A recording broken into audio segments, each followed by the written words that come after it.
Et donc la parole du prophète, quand il lui a dit Qul Rabbi Allahu thumma istaqim, dis mon Seigneur c'est Allah, puis après sois droit.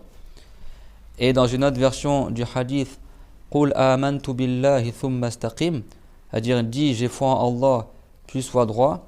Ça c'est parmi ce qu'on appelle Jawamir al-Kalim. Ça veut pas dire que le prophète il parlait peu. Ça veut dire que le prophète en peu de mots il disait beaucoup de significations. Dire dis mon Seigneur c'est Allah et après sois droit. Dire crois en Allah et après sois pieux.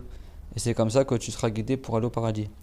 Et ça, cette parole-là du prophète, alayhi salatu wassalam, elle concorde au niveau de la signification avec la parole de Allah Ta'ala, elle est conforme à la parole de Allah qui est Innal ladhina qalu rabbuna Allah thumma istaqamu tatanazzalu alayhimul malaikatu alla takhafu wa la tahzanu wa abshiru bil jannati allati kuntum tu'adun.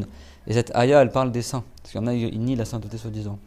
Allah Ta'ala, il a dit certes ceux qui ont dit notre Seigneur c'est Allah, puis qui ont fait preuve de droiture. Donc là, ça rejoint la parole du prophète, alayhi salatu wassalam.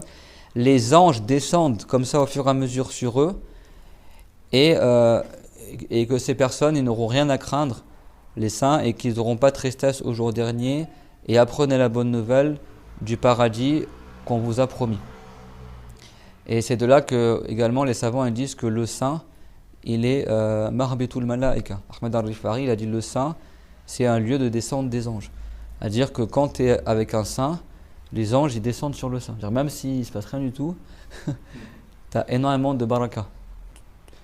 Tu fais des doras, quoi, tellement tu te sens bien, tu as l'unt, etc. Parce que le saint en lui-même, les anges ils descendent sur lui, quoi. Et ça, c'est dans le Coran. Tatanazzalu alayhimul malaika. Que les anges ils descendent sur eux. Et Dieu il dit dans le sens que n'ayez crainte et ne soyez pas tristes et apprenez la bonne nouvelle que vous aurez le paradis qu'on vous a promis, que nous avons promis. Donc le saint, Allah Ta'ala, il lui accorde des secrets et le saint en lui-même il est béni.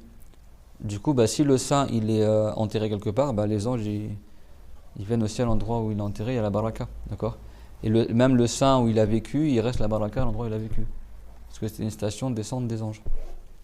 Prophète Mohammed, alayhi salam, il y a des milliers d'anges qui descendent tous les jours à la tombe du prophète, qui recherchent la baraka de sa tombe et qui viennent le voir, etc.